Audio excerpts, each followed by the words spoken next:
Graça e paz a todos, amigos, amigas, irmãos e irmãs. Aqui nos encontramos para mais uma vez estudarmos a Bíblia. Somos felizes, agradecidos a Deus porque Ele permite termos estes momentos com vocês. Ficamos agradecidos por todos que estudam conosco a Bíblia a cada dia, que compartilham esses estudos com outras pessoas, por todos vocês que oram pelo trabalho que nós aqui fazemos, oram pela nossa família, e também queremos agradecer a todos que são inscritos no canal Hora Tranquila no YouTube. Se você ainda não é inscrito, inscreva-se. Entre no YouTube, digite Hora Tranquila e vai aparecer ali o nosso canal. E você clique em inscrever-se, está em letras vermelhas, você estará inscrito. E sempre que possível dê um joinha, dê um alô, um bom dia, para poder então o YouTube manter você lá inscrito, porque senão o YouTube elimina quem não participa.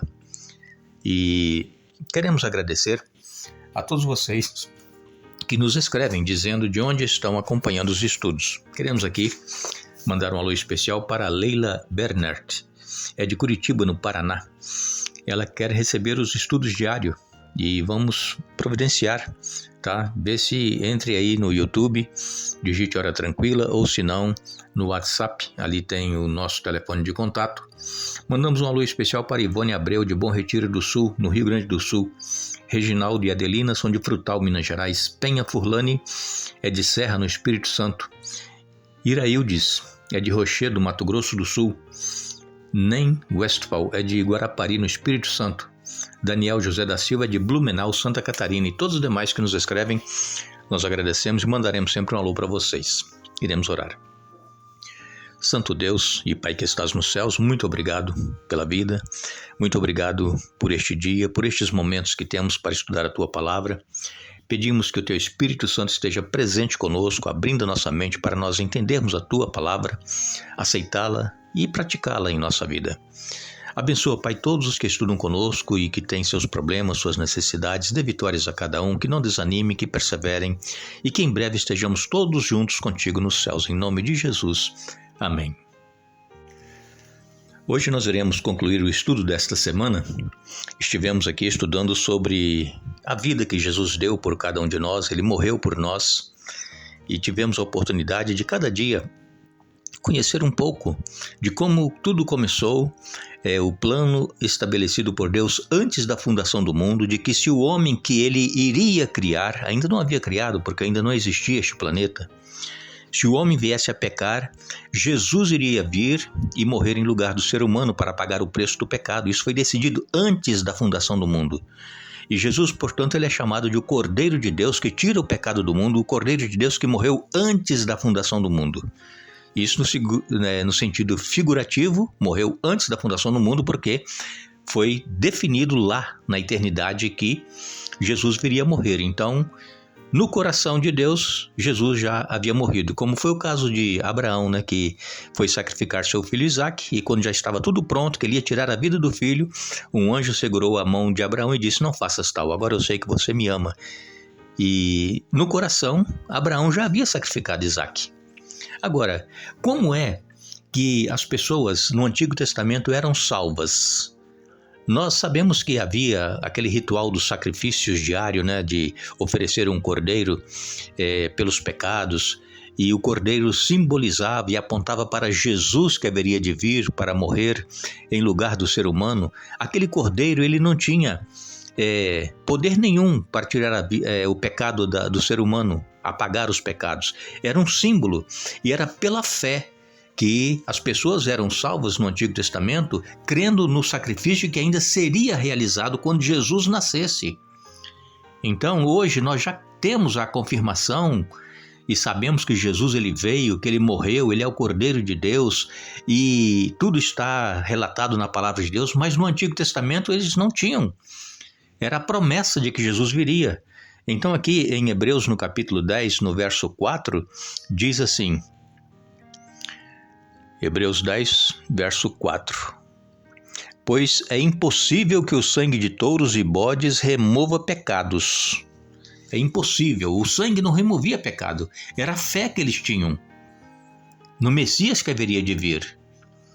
E todos aqueles que no Antigo Testamento morreram na esperança de ter os pecados perdoados pelo Messias, eles têm os seus pecados perdoados, eles foram perdoados pela fé.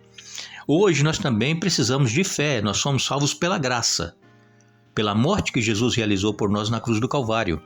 Como nós estudamos esta semana, Jesus ele veio com a missão de morrer pelo pecador. Cada dia que passava, Jesus sabia que era um dia mais próximo da cruz que ele estava. E Jesus já sabia que ele iria morrer morte de cruz. Nós citamos aqui essa semana aquela serpente de bronze que Deus mandou Moisés fazer lá no deserto. E as pessoas eram picadas por serpentes, então as pessoas que olhassem para aquela serpente de bronze que estava numa haste, não morria, era curada. E então Jesus disse, assim como a serpente foi levantada no deserto, importa que o Filho do Homem seja levantado. Jesus já sabia que ele iria morrer morte de cruz. E Jesus falava isso para os seus discípulos e eles não aceitavam. Agora, quando nós lemos lá em Isaías 53, Isaías capítulo 53, nós encontramos aqui a descrição desse servo sofredor. Isaías 53 diz assim: quem creu em nossa mensagem? A quem o Senhor revelou seu braço forte? Meu servo cresceu em sua presença como tenro broto verde, como raiz em terra seca. Não havia nada de belo nem majestoso em sua aparência, nada que nos atraísse.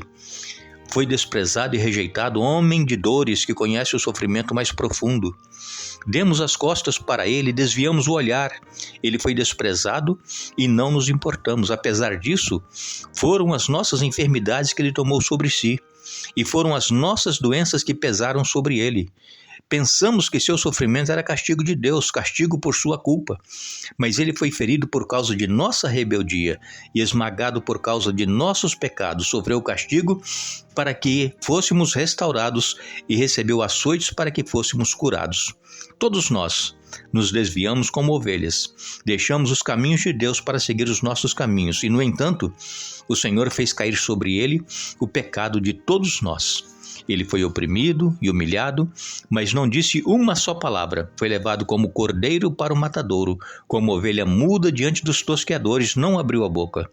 Condenado injustamente, foi levado embora.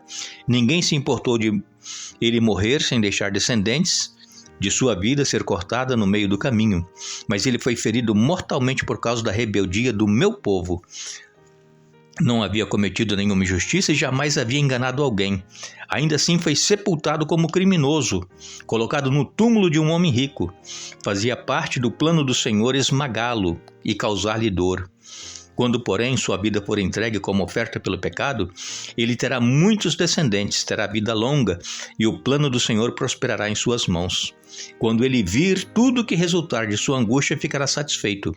E por causa de tudo que meu servo justo passou, ele fará que muitos sejam considerados justos, pois levará sobre si os pecados deles. Aqui é Isaías capítulo 53, eu li a Bíblia, Nova Versão Transformadora, e vemos aqui então que já estava profetizado 700 anos antes de Jesus nascer, o sofrimento que Jesus iria passar. Ele levou sobre si as nossas enfermidades. Ele foi desprezado, ele foi humilhado, ele foi moído por causa das nossas transgressões. Tudo isso Jesus sofreu para poder nos salvar. Como nós dissemos essa semana, a morte de Jesus ela foi por todos os seres humanos, mas somente aqueles que quiserem serão salvos. Jesus ele não obriga ninguém a aceitar o oferecimento deste presente que ele nos dá, que é a vida eterna. Ele simplesmente bate à porta do nosso coração. Se nós abrirmos o nosso coração, ele entrará. Morará conosco, fará morada, irá cear conosco, como diz Apocalipse 3, verso 20. Ele quer entrar em nossa vida, mas ele não força, ele apenas espera que nós possamos atender, abrir e ter uma vida de comunhão com ele. Satanás não, Satanás ele força, Satanás ele nos ilude, Satanás ele apresenta fantasias e querendo dizer que aquilo que ele está oferecendo é melhor do que Jesus nos oferece. Só que tudo que Satanás tem para nos oferecer, que parece que é alegria, felicidade, vantagens, tudo que ele nos oferece é a morte. Agora Jesus não, ele veio para que nós tenhamos vida e vida em abundância. O sofrimento de Jesus, nós não conseguimos imaginar o tamanho da dor que Jesus sofreu. Morrer pelo ser humano ingrato, pecador, e pagar o preço da segunda morte, que é a morte eterna. Não é essa morte comum que nós morremos naturalmente, ou por acidente, ou por enfermidade. Não é essa morte, é a morte eterna. É a segunda morte. É essa morte que nós deveremos temer. A morte do dia a dia, todos nós estamos sujeitos a passar por ela. Mas a morte eterna, somente aqueles que rejeitarem o convite de Jesus é que passarão, sofrerão o castigo eterno, estarão sendo eliminados para todo sempre. E Jesus nos oferece mais uma oportunidade. Jesus, a cada dia, ele faz aquele convite maravilhoso: vinde a mim, todos os que estão cansados e sobrecarregados, e eu vos aliviarei. Por que nós vamos continuar sofrendo longe de Jesus, sem ter a certeza de termos os nossos pecados perdoados? Porque Jesus nos convida: vinde a mim, eu vos aliviarei. O sentimento de culpa, de pesar, de dor, o ódio que nós às vezes carregamos no nosso coração, Jesus quer nos aliviar de tudo isso. Basta que nós confiemos e nos entreguemos a Ele de todo o nosso coração. Nós queremos agradecer a todos que estiveram conosco essa semana estudando a Bíblia. Retornaremos no domingo para darmos continuidade a esta série Vida, Morte e Eternidade. Queremos desejar a todos vocês um bom dia, um feliz dia da preparação, que é hoje, sexta-feira. Desejamos a todos vocês um feliz sábado, um bom final de semana. E não nos esqueçamos, Jesus ele disse: eu sou a ressurreição e a vida. Quem crê em mim, ainda que morra, viverá. João capítulo 11, verso 25. Que Deus nos abençoe.